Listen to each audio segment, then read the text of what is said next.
To a time 74 years ago. America was a totally different place in which to live and work than what it is today. The Japanese, the Germans had already invaded parts of Europe. France had already fallen. They were into Belgium. They were fighting against the British.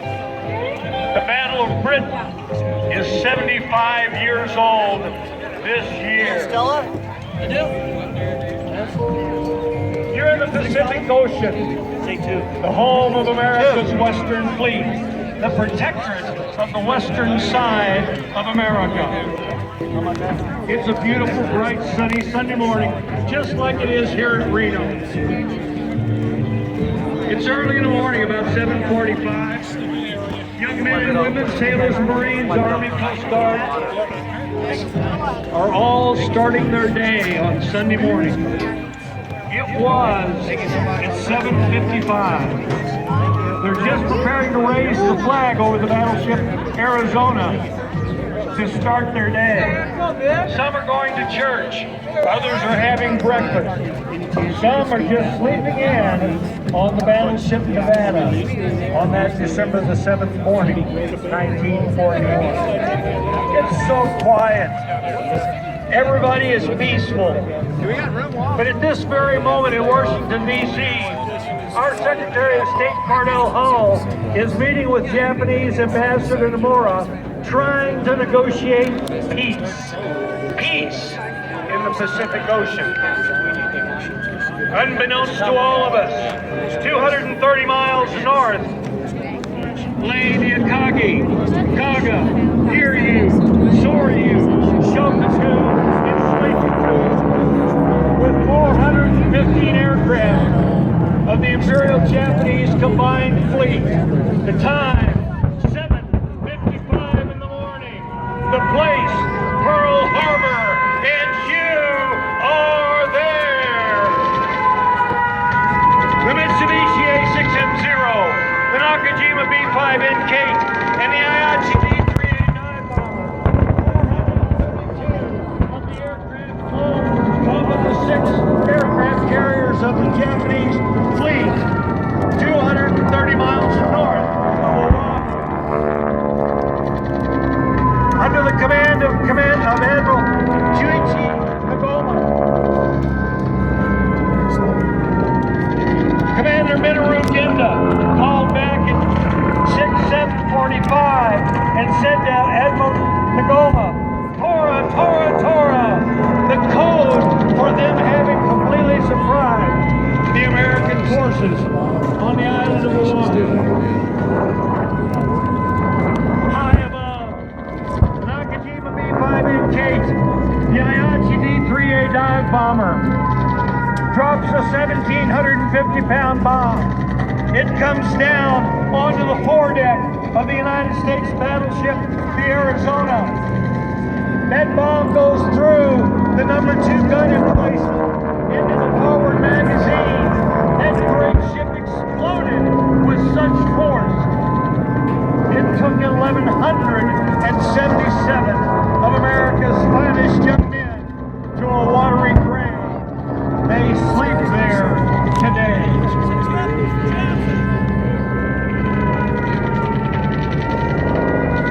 Two young men, Lieutenants Ken Taylor and George Welch, managed to get their B-40 Warhawks off of Haleiwa.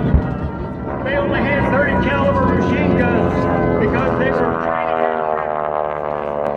their airplanes airborne and managed to shoot down 5 of the invading forces on that December the 7th morning, 1941. The Nakajima B5NK with a torpedo between the wheel wells. It laid aim at the United States battleship, the Oklahoma. 3 different aircraft dropped a total of 5 torpedoes into the side of that great ship. She exploded, rolled over on her side. 415 sailors died with the Oklahoma that morning.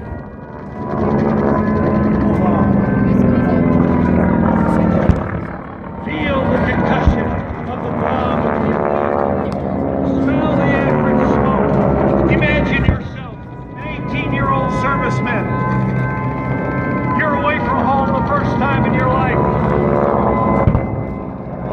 you're going to be in a beautiful, beautiful, serene environment. And this wakes you up on Sunday morning, December the 7th, 1941.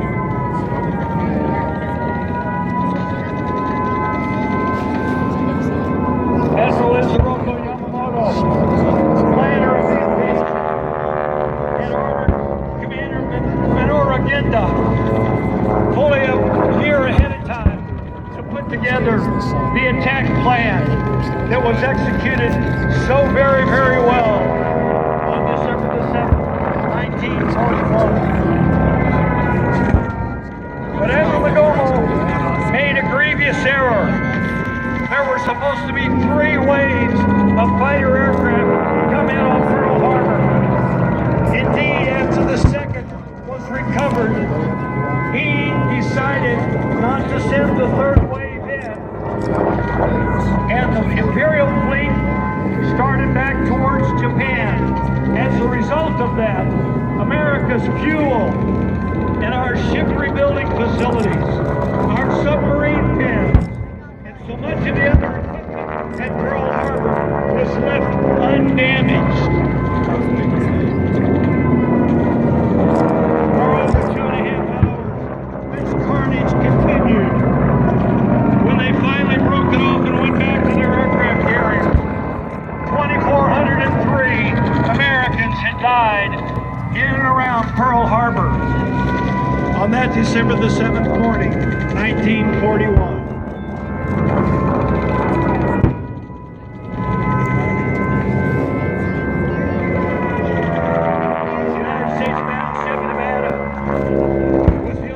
Able to get underway on that morning.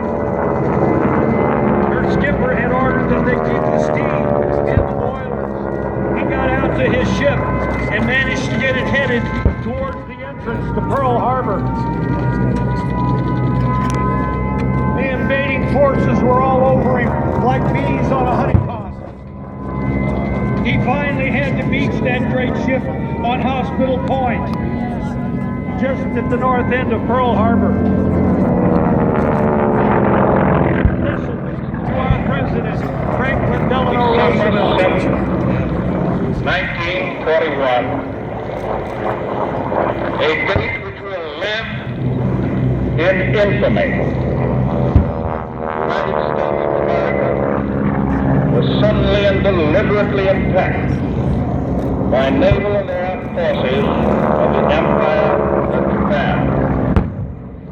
The attack yesterday on the Hawaiian Islands has caused severe damage to American naval and military forces. I regret to tell you that very many American lives have been lost. With confidence in our armed forces, with the unbounding determination of our people, we will gain the inevitable triumph, so help us God. And ladies and gentlemen, I'm here to tell you that America did gain that inevitable triumph. Admiral Yamamoto's people told him, "We have had a great victory." Admiral Yamamoto said, "I fear we have done nothing more than to have awakened a sleeping giant." And that sleeping giant is exactly what was awakened on that December the 7th morning, 1941. America pulled together as she never has before. As we listen to the great King Smith sing about our great nation, I want you to think about all that was happening. Rubber was being rationed. Sugar was being rationed. 8- and 9-year-old boys were pulling their wagons around through the neighborhoods, collecting trash that could be recycled into guns, munitions, tanks, jeeps, ships. We were building one a month. Rosie became a riveter. Places just like Reno became training fields for the Army Air Corps. Our young men were standing in line, waiting to stand behind the flag of our great nation. Listen to me. Whether it was World War I, or II, or Korea,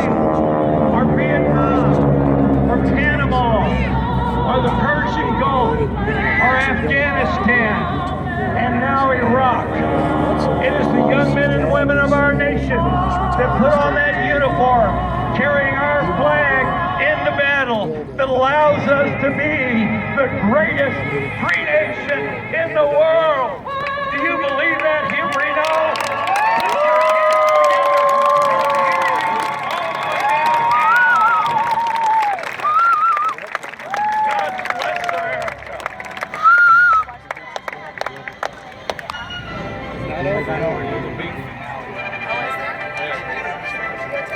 The aircraft that you've seen flying for you today were built by 20th Century Fox for the movie Tora Tora Tora back in 1969. We got our first aircraft, 5 of them in 1975. They were donated to the Commemorative Air Force, and we've been flying them ever since. I've been Tora's announcer for about 30 years, and my Lord, what a pleasure it has been.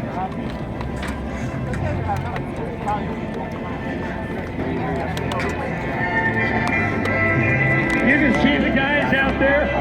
They're going to come back in, and I'm going to introduce them to you. Out in the pyrotechnics field, our good friend Gordon West and a whole team of about 10 Commemorative Air Force folks putting all of this pyrotechnics for your viewing enjoyment.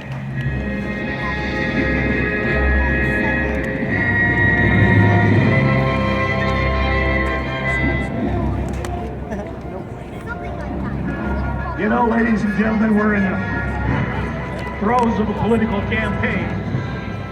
And regardless of which way you would think about it, keep one thing in mind. It is our sons and daughters, our husbands and uncles, going to war, allowing us to be the greatest free nation in the world. There ain't nobody better than the United States of America anywhere in the world.